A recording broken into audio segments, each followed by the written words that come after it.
Ahojte, volám sa Miro, ale všetci ma volajú Valach, pretože som majiteľom predajne Valach a valachshop.sk.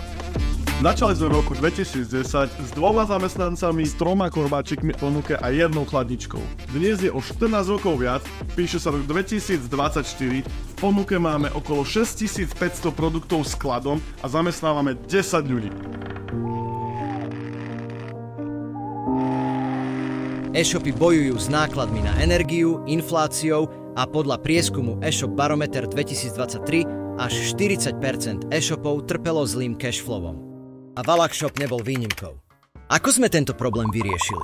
Dodávateľom sme navrhli mediálny mix, zahŕňajúci 3 úrovne partnerstiev na propagáciu ich produktov. Vďaka tejto ponuke a kvalitným vzťahom sa do kampane zapojilo 12 dodávateľov. Valachshopu sa týmto podarilo vyzbierať 70% marketingového budžetu. Čo myslíte, ako som prehovoril svojich dodávateľov, aby sa zapojili do našej kampane? Hlavnú úlohu zohrala priam rozprávková kreatíva slovenského národného minihrdinu Janka Hraška. Hej ty, idz mi z dvora. Ja to všetko vysvetlím. To ja som naskladňoval tovar. To ja som pripravil meter chrumkovice na zimu. A viete, čo bola najväčšia valachovina? Že som jazdil na kure.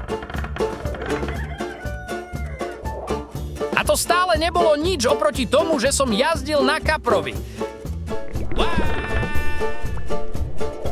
To ja som odstránil pleseň na nohách stovkám zákazníkom.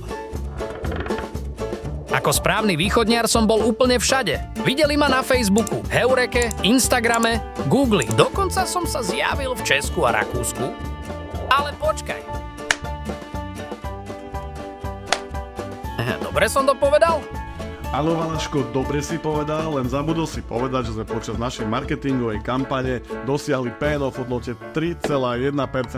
Ako najväčšiu pridanú hodnotu v spolupráci s našimi partnermi počas našej marketingovej kampane vidím samozrejme ekonomický nárast. Ekonomický nárast priemerného partnera dosiahol zhruba 104% v odbere jeho produktov počas kampane. Ďalším veľmi výrazným a významným aspektom bolo zviditeľnenie sa v rámci slovenského a českého e-commerce, kedy nás videlo zhruba 2 200 000 užívateľov počas tohto obdobia. Čo k tomu dodať? Teším sa na Valachoviny spolu s vami. Hej ty, idz mi z dvora.